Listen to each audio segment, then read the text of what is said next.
रायगडचा wonder boy. जर रायगडच्या wonder बॉयने धावा काढल्या तर काही हरकत नाहीये, जर नाही काढल्या तर येणाऱ्या 5 वर्षामध्ये रेकॉर्ड आमच्या तोंडावरती असेल आणि जेव्हा जेव्हा रायगडमध्ये आकाश तारेकर उतरेल तेव्हा तेव्हा आम्ही रेकॉर्ड सांगतो। कारण एखादा मोठा फलंदाज जेव्हा चुका करतो त्याचे रेकॉर्ड आमच्यामध्ये असतात। जेवढे चांगले रेकॉर्ड आम्ही सांगत असतो तेवढे खराब रेकॉर्ड सुद्धा आमच्याकडे असतात।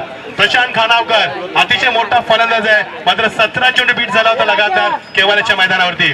मोठे फलंदाज मोठे रेकॉर्ड, तेवढे चांगले रेकॉर्ड तेवढे खराब रेकॉर्ड आमच्या मेमरीमध्ये असतात। 1 चेंडू 2 धावा बघायचा रायगडचा वंडर बॉय 2 धावा काढतो की यावेळी विकेटच्या आधी सामना जिंकताय। रोमन सामना पाहायला मिळतो, पैसा वसूल सामना जबरदस्ती मैदानावरती 1 चेंडू 2 धावा। ज्या प्रेक्षकांना आम्ही म्हणा अटॅकचा त्रास आहे त्यांनी सामना बघू नका, कारण सामना तुमचा बीपी वाढवणारा सामना आहे। सामना फार चांगला आहे। 1 चेंडू 2 धावा क्लोज क्षेत्ररक्षण जोरदार स्वागत करूया। 1 चेंडू 2 धावा क्लोज क्षेत्ररक्षण होऊ शकतो आपण एका साईडला किती क्षेत्ररक्षण होऊ शकता। 1 चेंडू 2 धावा विजयाची सवय ठेवतोय आणि तब्बल 45 धावांची बारदार कामगिरी करतोय। रायगडचं अस्तित्व ठेवतोय मैदानावरती आकाश तारेकर आणि स्वतःची मात्र प्रतीक्षा दाखवतोय। रायगडचा वंडर बॉय ठरलाय Akash Tarekar man of the मॅचचा मानकरी।